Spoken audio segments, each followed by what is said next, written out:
a standard noir novel, Yale and Stone would be punished for breaking the rules. There would be justice for Sonia, the victim. But this was the real world. As the detective who had cracked the case, I just had to get my paycheck and be on my way. Nice to meet you, Mr. Blacksad. Mr. Thorpe is on his way. Care to take a seat while you wait?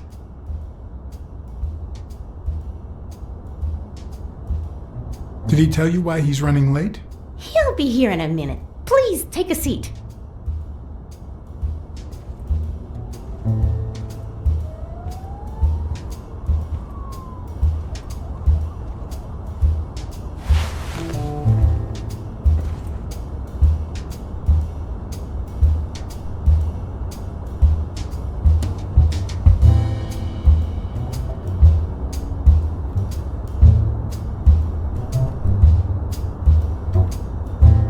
No matter how many curveballs destiny throws his way, he always manages to land on his feet. When he was a rising sports talent, the war put an end to his career, so he became a war hero.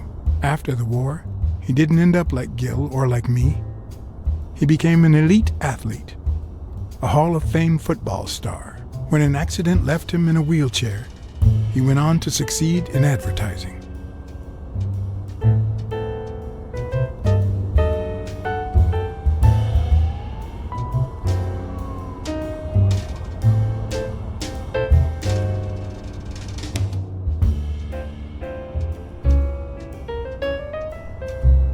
The last time I climbed a skyscraper, I had very different intentions. I wasn't there to claim my reward.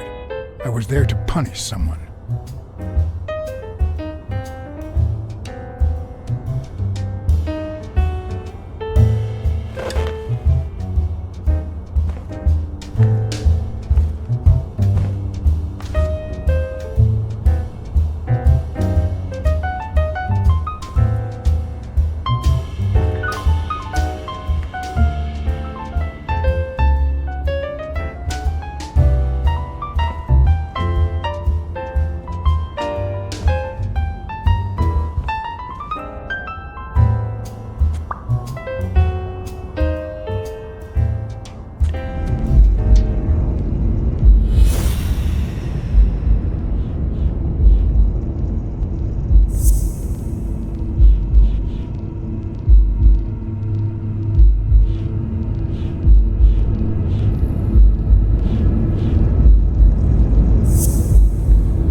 But what if Tim Thorpe was somehow involved in Mitchell's operation?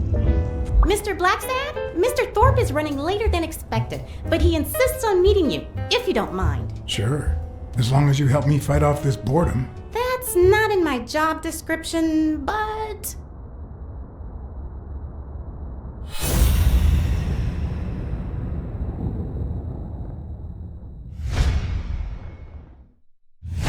If I had her markings on my skin, would I be the same person? Would my name be different?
If my hunch is right, there should be a meeting with Mitchell noted somewhere in Thorpe's agenda.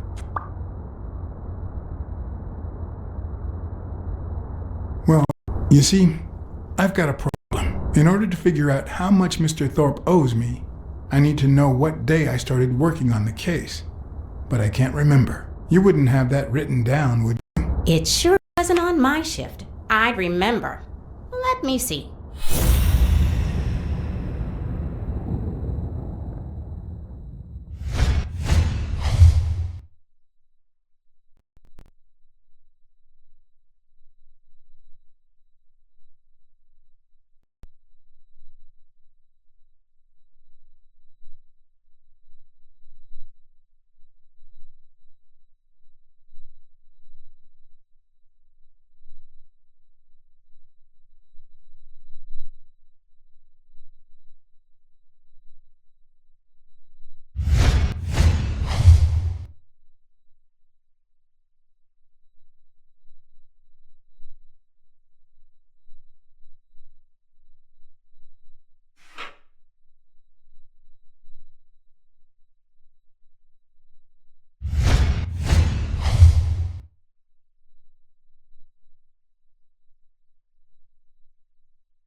What?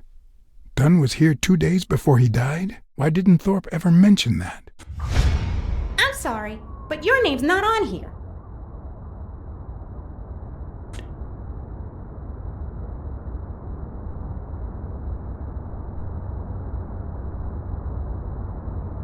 Wait, I just remembered something. The day I came, Joe Dunn had just walked out the door. Well, no. You don't have any appointments. Although, I guess I could have forgotten to write you in. Mr. Dunn, who's usually very kind, left in a flurry. He even slammed Mr. Thorpe's door. Okay. Now I know I have to get into Thorpe's office. And he didn't even say goodbye. Yes, that was the day. You don't recall me because the minute I saw Dunn stomp out, I followed him.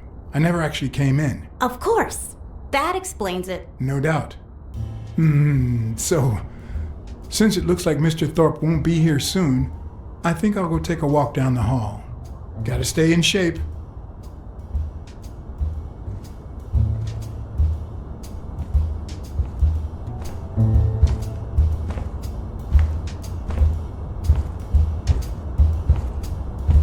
Come on, Thorpe. Tell me there's a back door to your office.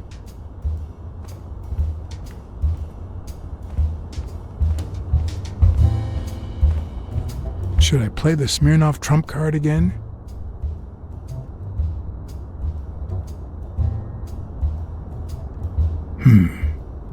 No, this is nothing but a hunch.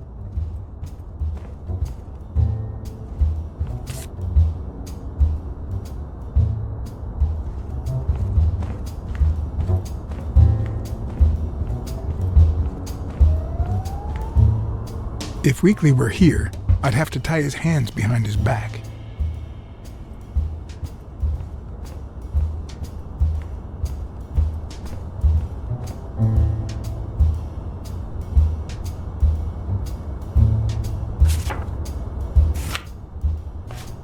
So, you had something to do with that chest expander after all.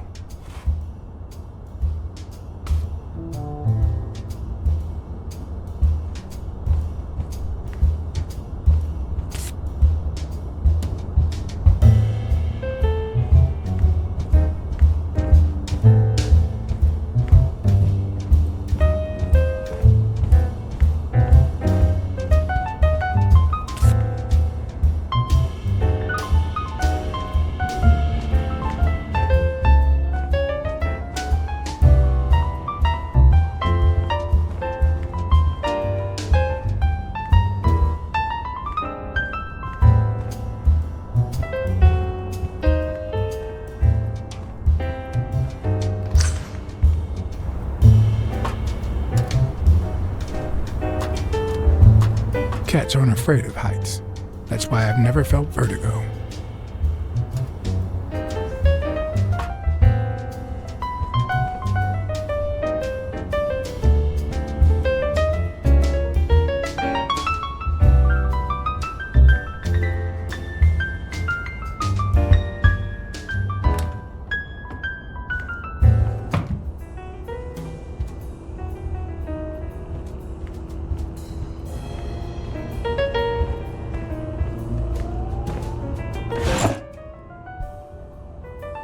Oh, crap.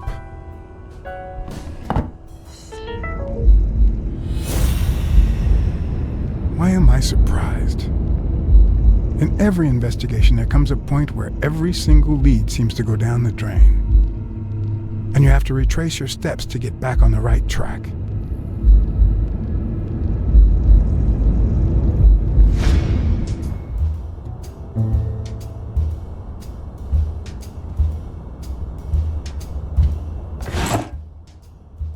Of course.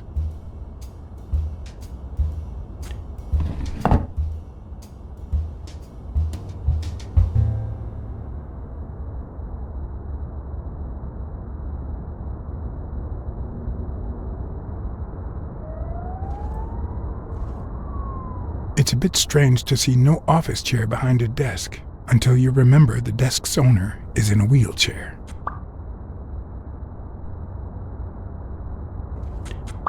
I better not use it.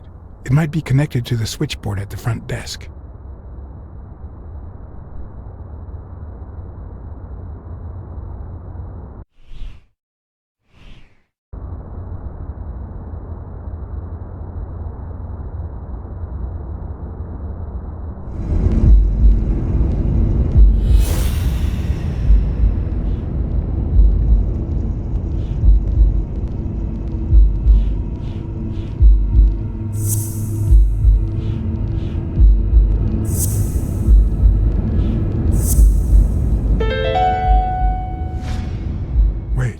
What if Groon's drugs helped Thorpe walk?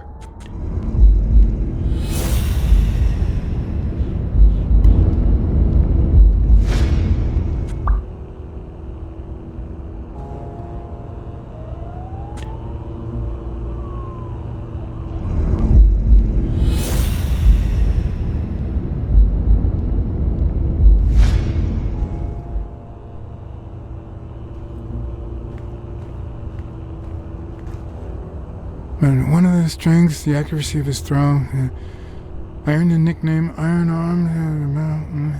I used to throw the ball in 50 miles, and yeah, when wherever it wanted. My coach, the great Joffrey Sachs, and so I worked hard. Pearl Harbor, I enlisted immediately.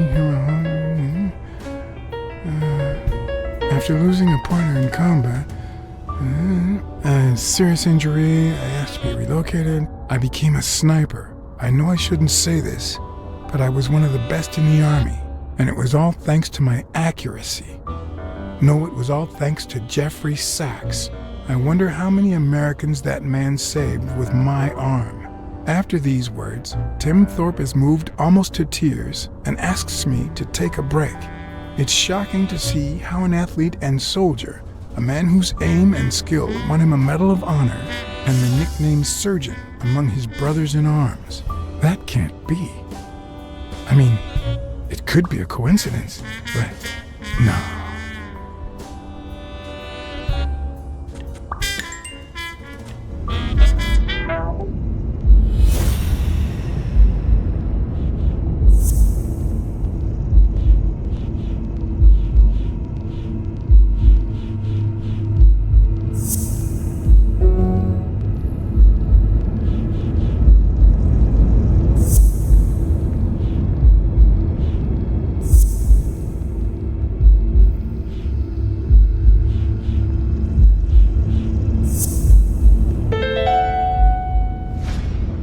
That's it. Thorpe is the man behind the whole drug operation.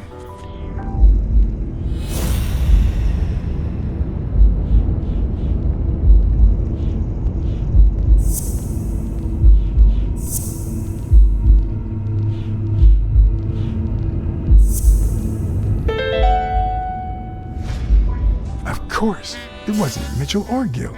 It was Thorpe who shot Randall at the hospital. Everything adds up now. And yet I can already hear Smirnov telling me I have no conclusive evidence. What if I set a trap for Thorpe? But how?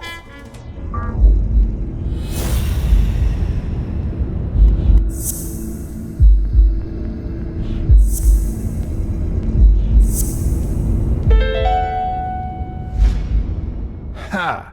What if I place Thorpe's gun up there and corner him so that he has to stand up to get it?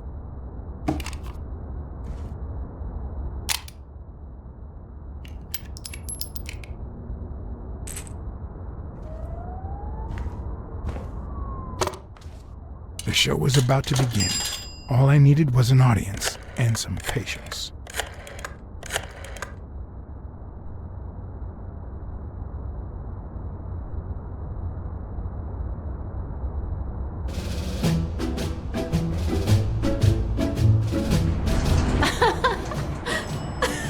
Stop it! Arr! Don't you know who you're dealing with, matey? What a silly man. Mutiny! You wants to be shark-bait, do ya? Oh, Blacksad. I feel terrible for keeping you waiting. John, But you see, there was mutiny on board, so... stop. You see what I have to put up with. All right, helmswoman, to the cabin with you! Onward! Aye, aye, Captain. Come along, Blacksad. Julie, don't let anyone bother us.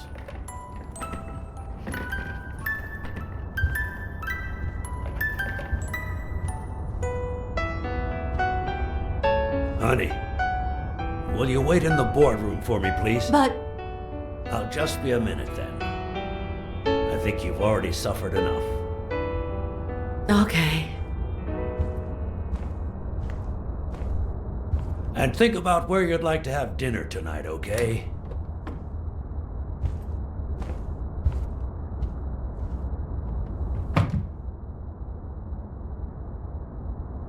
You see, I'm not gonna pay you for solving the case.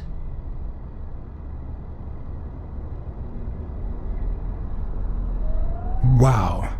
I thought you were the kind of man who is true to his word. No, it's not that. You'll get every penny we agreed on, and more. But not because you solved the case, but for her. 2 days ago, she wanted to end it all. Drop out of college, sell the gym. Too many wounds to heal. But through your incredible work, you managed to heal them. Well, perhaps not completely. It takes time to get over something like this. But at least, thanks to you, Sonia wants to be happy. She has hope. I'm going to help her make Dunn's gym the best in the city. Who would have ever guessed it, huh? In the end, it seems like Dunn's death was the best thing that could have happened to the gym, huh? Don't be so cynical. By God, can't you stop playing the hard-boiled detective for 1 second? Anyway, back to the case. All those people you confronted.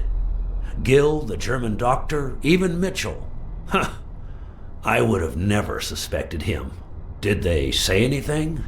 Why did they do it? Did they mention any accomplices? They did mention a certain surgeon. Surgeon? You have any idea who that could be?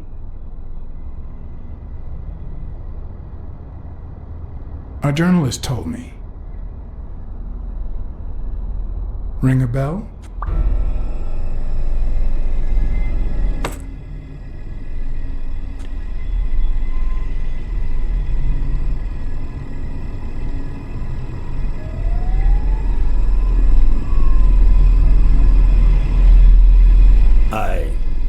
I'm sure you've got good intentions, but you're wrong. What makes you think that? I'm sure there's an explanation.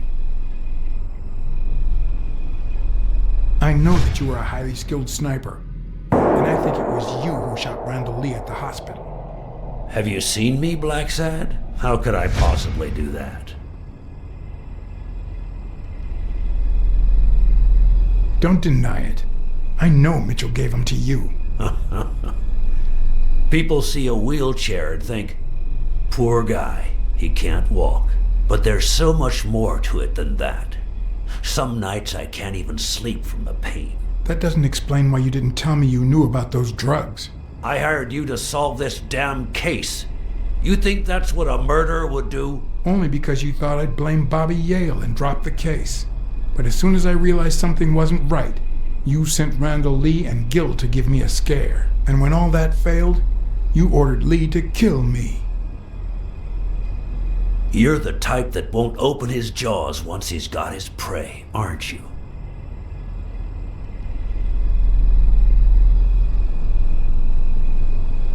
You're right. I never let go of my prey.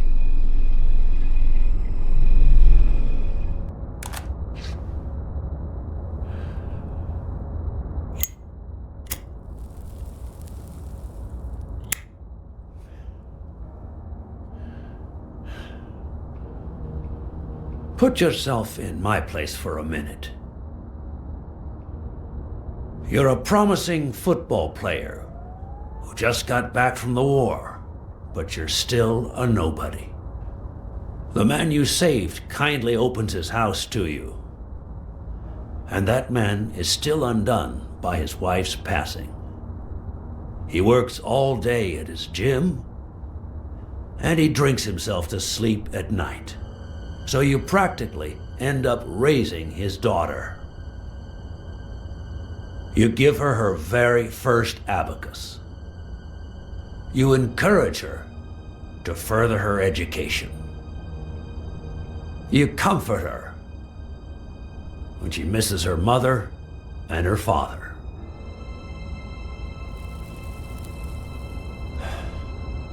Meanwhile, your sporting career takes off.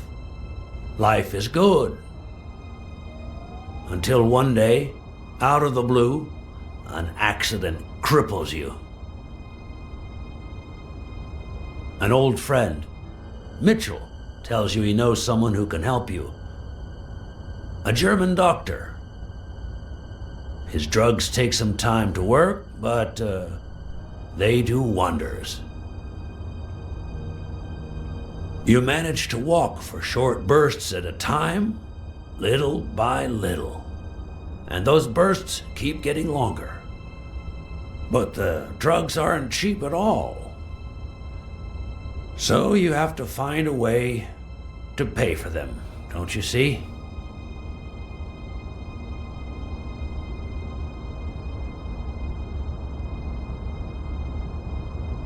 So you decided to start an advertising agency focused on product endorsement by athletes. And then it occurred to you to sell them those same drugs you were taking. Drugs would help them excel, and you'd get better ad deals. The perfect business model. Your first client? Craig Spano. His career had hit a rough patch, so you decided to help him, to reboot his career.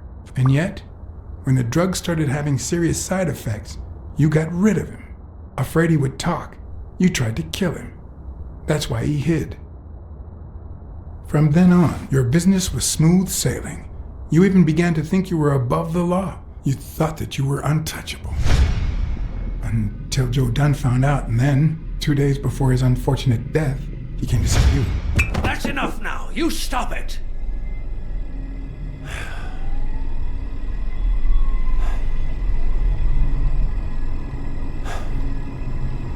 Now, I don't know if I'm above the law, but I am sure as hell not beneath it. Do you know how much power I have? The kind of people I eat with every day? I could shoot you right now, and nothing would happen to me. With that gun you keep in your drawer? I'm afraid not. I placed your pistol out of reach, just in case you happen to confirm my suspicions, Iron Arm. And now, if you'll excuse me, I have an appointment with the police.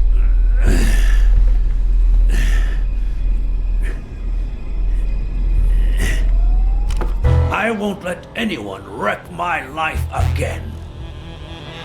Sonia and I, we deserve a future. You can come in now, Smirnoff. Timothy Wilson Thorpe, drop your weapon. You're under arrest. You have the right to remain silent. Anything you say can and will be used against you in a court of law. You have the right to an attorney. If you cannot afford one, the state will provide one for you.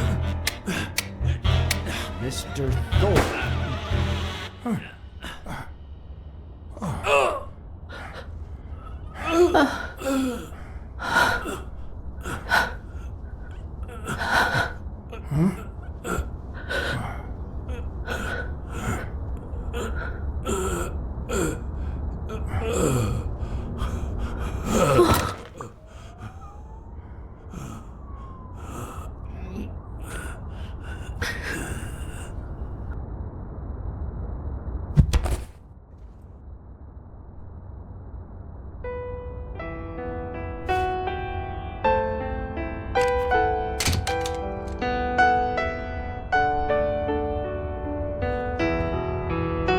Sonia Dunn, you are under arrest for the death of Timothy Wilson Thorpe.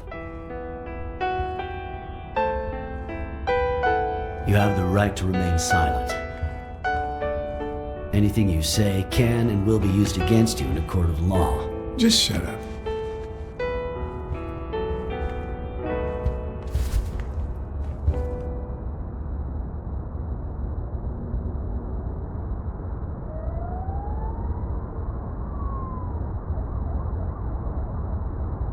Sonia should never set foot in jail. Blacksad, don't.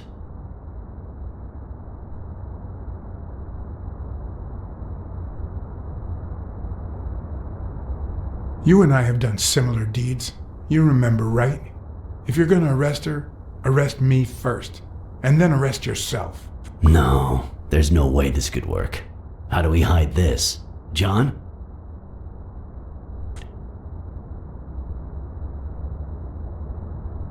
I'll put the bullets back in the gun. Thorpe had me at gunpoint, but Sonia was faster. We're doing the right thing, Chief. John, why do I end up getting my hands dirty every time I'm close to you?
After everything that had happened, the last thing I was interested in was the fight. Did Yale take drugs before the fight? Did Stone let him win? I had done everything in my power for things to go the way my moral compass dictated. Whether anyone would listen to me, that was another story.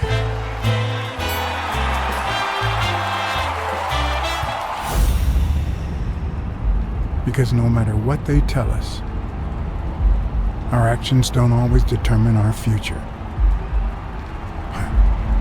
My moral compass. As if I even knew what that means. I didn't even know what to think of my performance throughout the case. Did I have a clear conscience? Would I have made the same decisions, given the chance?